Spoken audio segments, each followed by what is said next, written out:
Qu'est-ce qu'une démonstration mathématique? Nous pouvons dire qu'une démonstration ou preuve mathématique est un raisonnement logique qui utilise des résultats théoriques, propriétés, théorèmes, formules, déjà établis pour parvenir pas à pas à une conclusion que personne ne pourra contester. Voyons un premier exemple.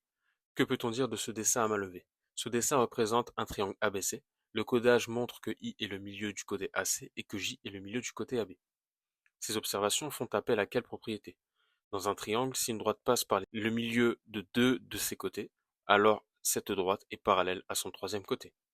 Que peut-on conclure? On peut conclure que les droites IJ et BC sont parallèles. Voyons la méthode de la démonstration en mathématiques. Pour chercher une démonstration, il faut partir des données de l'énoncé et essayer d'en déduire grâce à des propriétés des conclusions. Voyons un autre exemple. Soit un cercle A, soit MU, un de ses diamètres, et O, un point appartenant à ce cercle. En ce point, distinct de M et de U. Que peut-on dire du triangle MOU? Justifié. Première étape, on cherche dans l'énoncé les données qui sont utiles. Le triangle MOU est inscrit dans le cercle de diamètre MU. Deuxième étape, on cherche une propriété qui fasse le lien. Si un triangle est inscrit dans un cercle et que l'un de ses côtés est un diamètre de ce cercle, alors ce cercle est un rectangle. Troisième étape, on en déduit un nouveau résultat. Conclusion, on peut affirmer que le triangle MOU est rectangle. Voyons plusieurs remarques.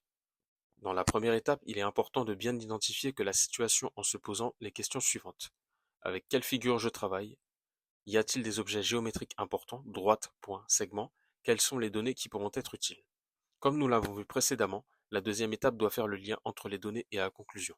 Il faut donc la formuler de façon très rigoureuse avec des termes précis. Par exemple, si, alors, revient à dire que, si et seulement si. Lorsqu'il s'agit de faire appel à un des théorèmes connus, on pourra seulement mentionner leur nom, sans faire de faute d'orthographe bien sûr. Par exemple, d'après le théorème de Pythagore, le théorème de Thalès nous permet d'écrire. Dans une démonstration, il n'est pas recommandé de dire je vois sur la figure que, ou bien j'ai vérifié avec mon compas que, car ce sont un vocabulaire qui est du domaine de l'observation. On utilisera plutôt des termes du type on sait que, car, puisque, or ou comme.